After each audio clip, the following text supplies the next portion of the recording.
欢迎收看《世界战情室》，陪您掌握天下事。我是梅翔，首先带您掌握，这是川普在当选总统1个星期过后，终于和拜登见到面了。这地点就在白宫。这一次的会面的气氛呢，相当的融洽，看到两个人握手致意，一笑泯恩仇了。而拜登呢，也承诺川普将会确保政权的和平转移。Well, Mr. President-elect and former President and Donald, congratulations. And looking forward to having a, like we said, smooth transition. Thank you very much. And politics is tough, and it's many cases not a very nice world, but it is a nice world today, and I appreciate it very much. 选前，川普曾经扬言，如果当选，优先要务之一就是要调查拜登和他家族的海外业务。而双方在首次辩论时，甚至没有握手。不过，选后两人首次在白宫会面，展现气度，一笑泯恩仇，气氛相当融洽。而拜登也承诺会和平转移政权。另外，根据13号美国国会的最新开票结果显示，共和党笃定保住了联邦众议院多数优势。这意味川普明年1月宣誓就职时，共和党将同时控制参众两院，让川普成为完全执政的总统。东森新闻综合报道。好，拜登即将卸任，在卸任之前呢，他将会以最后一次以总统的身份，将和中国的国家主席习近平在秘鲁的 APEC 峰会来见面。有消息人士透露呢，拜登将会强调维持台海和平的重要，而对于中国军演破坏现状的稳定，他也会表达他的关切。美国总统拜登任内的毕业旅行将前往秘鲁利马参加 APEC 亚太经合峰会，其中的重头戏就是拜登将最后一次以总统身份和中国最高领导人习近平进行会晤。而为了迎接各国元首政要到访，秘鲁当地到处都能看到持枪军人、警力驻守站哨，维安规格全面升级。This will be the third in-person meeting between the two leaders since President Biden came into office, and their final meeting as presidents. That if you look out at a strategic level, the competition with the People's Republic of China is going to be defining for what the world looks like over the course of the next 10, 20, and 30 years. 美中两大强权元首会晤格外受到瞩目。有消息人士透露，拜登将在会中强调维持台海和平的重要，也将对中国军演破坏削弱现状的稳定表示关切。另外，中国在南海的行动以及对俄乌战争的态度，都会是双方讨论的关键议题。外传，白宫国安顾问苏利文在8月访问北京时就敲定了这一次的拜习会，拜登也将利用这一次的峰会，解释过去4年美中竞争态势下，仍维持一定程度外交互动的努力成果。东森新闻国际中心综合报道。好，这是最后一次的拜习会了。不过预料呢，双方行礼如仪。而这个事件呢，将在川普正式上任之后迎来真正艰巨的考验。我们看到，川普即将面对的，包括是俄罗斯、中国以及北韩之间的紧密的关系的最大挑战。特别是我们看到俄罗斯最近的军事动作不断，包括是号称是最强的核潜舰，它现身在日本的北海道的近海，还有它的轰炸机呢，也巡逻了巴伦支海，甚至它的巡防舰已经通过了英吉利海峡，进入到了大西洋。不管是对于亚洲、美国以及欧洲，都造成了重大的威胁。美军 F-35B 战机缓缓垂直降落着舰，这艘军舰就是日本海自队加贺号护卫舰，日前完成准航舰的改装作业，并且从10月抵达美国加州，在美国陆战队的协助下，完成 F-35B 短距起飞与垂直降落测试。We both share a common vision for a safe, secure, free, and open Pacific. 虽然日本完成加贺号升级，但是邻近国家俄罗斯却频频发出挑衅。日本防卫省公布一张照片，指称包括号称俄罗斯最强核潜舰的亚森号核动力攻击潜舰与其他3艘船只，日前在北海道最北边宗谷岬外80公里处穿越宗谷海峡向西前进。这款核潜舰具有8具包括口径、锆石等飞弹发射装置，与最多可用于32枚飞弹与30枚鱼雷的鱼雷发射器，是俄军自诩为世界最先进潜舰。The Severodvinsk is a brand new class of submarine, and it's very capable. It's very quiet. 不仅如此，俄罗斯日前也派出图95MS 战略轰炸机飞越俄国北方巴伦支海，在附近海域进行巡逻。俄媒更报道，一艘搭载新一代锆石级音速巡弋飞弹的戈洛夫科海军上将号巡防舰，本月2号离开俄国主基地后，12号通过英吉利海峡，前往大西洋指定区域来进行任务。From United States and general with coalition, it moves them automatically as a little bit anti-American. 面对俄罗斯对美欧亚威胁增加，再加上普丁与盟友，包括中国、北韩等国家关系越来越紧密，随着俄罗斯、北韩与中国对全球影响力的增加，也将成为川普重返白宫后的最大挑战。东森新闻荣新综合报道。好，川普的最大的挑战还有就是他说过，只要他当选总统呢，他就要在24个小时之内终结俄乌战争。不过现实的战况呢，并没有因为他的当选而出现任何缓和的迹象。俄罗斯的国防部甚至表示呢，他们在不同的战线上面都还在持续的有所推进。而在美国方面，我们看到拜登赶在他卸任之前呢，要将60亿美元的援助赶快的送给乌克兰。另外，也有消息指出，在台湾已经除役的英式飞弹系统也已经捐给了乌克兰了。虽然不是先进的防空系统，不过只要搭配这个特制的雷达呢，还是可以用来拦截自杀式的无人机以及巡弋飞弹。震耳的爆裂声常常尾烟画上天际，精准命中目标。台湾的英式飞弹已经悄悄成为乌克兰空军的最大支持者之一。美国《富比士》杂志披露，根据美国国防部前官员胡振东，台湾已经捐出除役的英式飞弹系统来援助乌克兰。MIM-23英式飞弹全长5.04公尺，采用锥形头部设计，弹头重量约是54公斤。虽然英式飞弹不算是最先进的防空系统，但由于弹体较大，有强大的破片杀伤能力，用在中程、中低空防御时，只要配上特制雷达，就能对自杀式无人机和巡弋飞弹有非常高的拦截率。加上西方国家目前有高达4万枚退役的英式飞弹可以协调转给乌克兰，而充足的飞弹数量就是打消耗战的关键，因此英式飞弹在乌克兰战场是相当重要的战略储备资源。而乌东前线最新发展，乌克兰东部地区顿内茨克的一座水坝遭到俄罗斯空袭，可以看到猛烈的橘红色烈火，伴随着乌黑浓密的烟团直冲天际。当局已经警告附近的村庄可能会有淹水的灾情。而随着白宫政权更迭，曾经放话将1天之内结束乌俄战争的川普，也让各界相当担心美国外交政策是否有转向的可能。北约秘书长更是喊话警告，俄罗斯与中国、北韩及伊朗之间的合作不容忽视。North Korea with funding and missile technology. This is very concerning. These missiles present a direct threat to the United States mainland, to Europe, to the Indo-Pacific.And to the wider Euro-Atlantic. 北约秘书长表示，俄罗斯和中国、北韩及伊朗恐怕形成新的邪恶轴心，他们的合作将会对世界构成威胁。东森新闻国际中心综合报道。好，川普要对抗邪恶轴心，他需要钢铁人的帮助吗？而现实世界的钢铁人，当然就是马斯克了。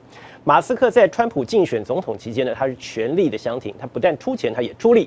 而在川普当选总统之后，我们看到特斯拉它的股价呢，在1个星期之内就飙涨了将近30%。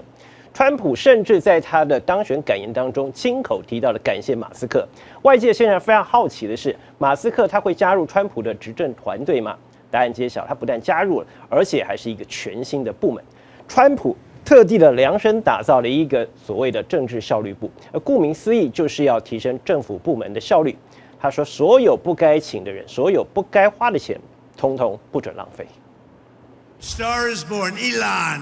胜选演说不忘感谢他，川普为了最大工程，竟然直接新设部门，宣布由特斯拉执行长马斯克、企业家拉马斯瓦米这2位川普铁粉共同领导政府效率部。Elon has talked about, trimming $2 trillion off the, $6 trillion federal budget, so that'd be a third of the budget. So he's going to play a really powerful shadow role in shaping the Trump administration. 有消息指出，马斯克几乎每天出现现在川普的住处海湖庄园，也难怪会为新任阁人事选择发挥重大影响。只是这政府效率部缩写 DOGE 就与马斯克的狗狗币撞名颇有玄机，似乎就是为他所设立。 Trump naming his pick to head the Department of Defense. That's the Fox News host Pete Hegseth. 川普的新人事总是令人跌破眼镜，主持人出任国防部长妥当吗？别小看赫格塞斯的经历，过去曾在伊拉克与阿富汗等战区服役，更至少获得了8枚勋章，军事经验丰富。过去也曾多次近距离访问川普。Now you have a Fox News host who's got his finger on the nuclear weapons. It's very dangerous. 但他同时也宣布由前情报总监雷克里夫执掌中情局，而驻伊大使则是将由前阿肯色州长赫克比出任。只是川普在选择新人选时，似乎也冷落自己的家人。他的孙女凯伊分享大选当晚的幕后影片，当大家正要拍全家福合照时，正当身穿蓝色丝绒西装的伊凡卡准备走进镜头，川普竟然先是叫站在一旁的马斯克与他的儿子一同上前拍照，让伊凡卡相当尴尬。直到拍完第一次照片之后，伊凡卡与丈夫才得以加入拍下最终大合照。但这也让外界质疑，马斯克在川普心中的位置恐怕已经完全超过自己的爱女。东视新闻荣幸综合报道。马斯克接受了川普的邀请，他要帮美国政府省钱，因为做生意呢可以说是川普他的强项。他曾经说过，关税是最美丽的名字，所以关税也始终是川普他最常用也最爱用的经济的武器。不过经济学家也提出了警告，恐怕会造成美国通膨的再次严重。至于台湾，我们最关注的是护国神山台积电会不会因此受到沉重的影响呢？专家普遍认为，川普当然会持续压迫台积电加速在美国设厂的进程，甚至是扩大投资美国。2024年看起来又是一个破纪录的一年。 We feel we have a solid position. 저는 지금 한 차원 더 높게 비약하는 새로운 삼성을 꿈꾸고 있습니다. 3位科技巨头用3种不同语言沟通着同一件事情，谁掌握晶片，谁就掌握天下。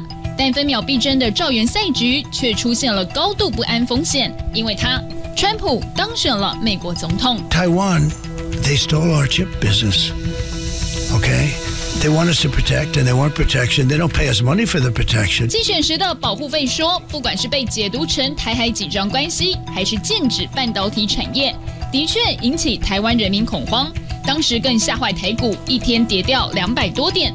如今川普重返白宫，甚至拿下完全执政，产官学民都想问：川普真的会兑现保护费政策吗？最近 Intel 跟三星2个都摇摇欲坠，目前为止是台积电一家独大的局面。难道你真的要把台积电宰掉吗？事实上，你宰掉台积电的同时，我就讲台积电60%的客户是来自美国，可能会压迫台积电加快建厂的进程。除了亚利桑那州厂之外，会不会在今天德州政府的要求下，又迫使台积电去德州设厂，或者是到其他的地方去设厂？第3个则是在于说，川普政府会不会要求台积电使用的先进制程跟台湾同步？是选举语言还是句句实言，谁都不敢直接下定论。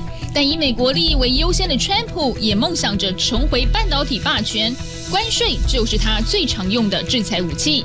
不想缴税，就必须把工厂搬到美国，一来创造美国劳工就业机会，二来弥补财税，还能吸纳台积电的顶尖技术和人才。种种因素恐怕迫使台积电加速建厂进度，可以借助台积电的力量呢，来突破他们的生产的技术的瓶颈。Intel 就不必自己在那边伤脑筋了。那第2个呢，就是说，那到时候呢，台积电美国化的话，那么它就平白就多出了一个很强大的公司。但可以确定的是，美国想要拉拢台积电，绝对不能弄到两败俱伤。外国创投公司的研究资料显示，台积电大客户苹果、辉达、高通、Intel 都来自美国。一旦加收关税的后果，就会转嫁到企业客户身上。台积电当然要转嫁给下游比较容易，辉达都同意台积电涨价，因为只有你能做啊。那我要你的产能，我当然就只好这样方式啊。不止晶片产业，川普关税政策是针对全世界，全球供应链都会受到很大冲击。就有经济学家警告，大举课征关税，反而会让美国国内物价上涨，增加国人的生活负担。Morgan Stanley in its report ahead of the election result, saying Trump's plan would raise consumer prices by nearly a percentage point. 贸易顺差才是川普的经济牛肉。配合关税，预料川普政府会严查透过洗产地规避缴税行为，尤其是中国多年来已经投资超过80亿美元的墨西哥。说到底，不管哪种手段，其中一大关键都是为了抵制中国晶片产业发展。这点川普的副手拥有科技创投背景的范斯很懂这一点。Taiwan makes so much of the computer chips. Right, which is such a driver of all economic growth, that if the Chinese took over Taiwan, it would be really bad for us. Like that's what I think. 现在这个问题是技术面的问题，像 Intel 像是三星都没有办法达到条件，应该是说台积电是在技术面上是碾压这个他的对手。台积电是川普第一也是唯一选择，别忘了，川普从政前他可是个商人，协议里留的是以利益为优先。为了使美国再次伟大，关税只是其中一记重拳。拜登政府签的晶片法案，他也要取消补贴。Future of the chip industry is going to be made in America. Made in America. 지금 정부 같은 경우에는 한국의 삼성전자나 다이언의 TSMC 같이 외국 기업들도 보조금을 줘서 미국 내에서 공장을 만들어라 하고 있는 상황입니다. 그런데 트럼프 후보가 우려되는 부분은 그러한 외국 기업들도 자국 기업과 똑같은 그런 대접을 해줄 것인가 라는 부분이 이제 걱정이 되는 거죠. 面对新任世界霸主的不友善，台湾多年用半导体产业打造的经济国安护城河，未来充满疑问。现阶段或许只能台面上用技术稳住话语权，台面下考验着谈判手腕。科技岛的新战役悄悄来袭。东森新闻综合报道。好，川普扬言要把制造业带回美国，其实他的矛头不只是对向了台湾的台积电，包括是日本和韩国也感受到了威胁，他们现在严阵以待，不约而同推出了补贴的计划，来资助国内晶片的发展。不过还没有等到川普正式的上任动手，美国商业部突然大动作了，发函命令台积电要停止供应中国7奈米以下的 AI 的晶片，预估将会影响台积电5%到8%的营收。而除了台积电之外，据传南韩的三星也受到了美国的禁令的限制，预估在年底之前将会关闭大约50%的生产设施。不过即将下台的拜登政府为什么要赶在川普上任之前如此的着急的出这一手呢？来看我们的分析报道。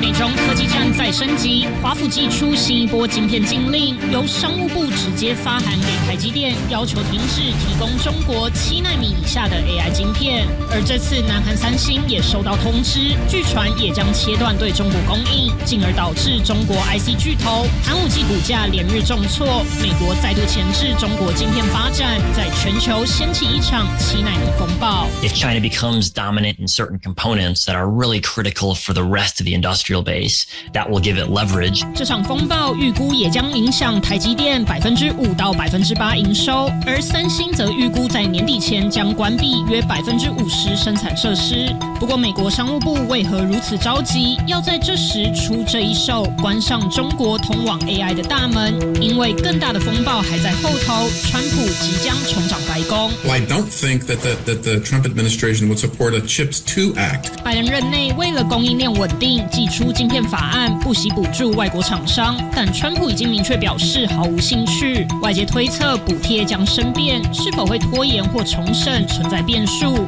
对非美国公司，像是台积电或是三星来说，川普上任后恐怕要经历阵痛期。不过外界也认为，川普不会废除晶片法案，那他看到的危机又是什么 ？Going to bring thousands and thousands of businesses and trillions of dollars in wealth back to the good old USA. That's what we're doing.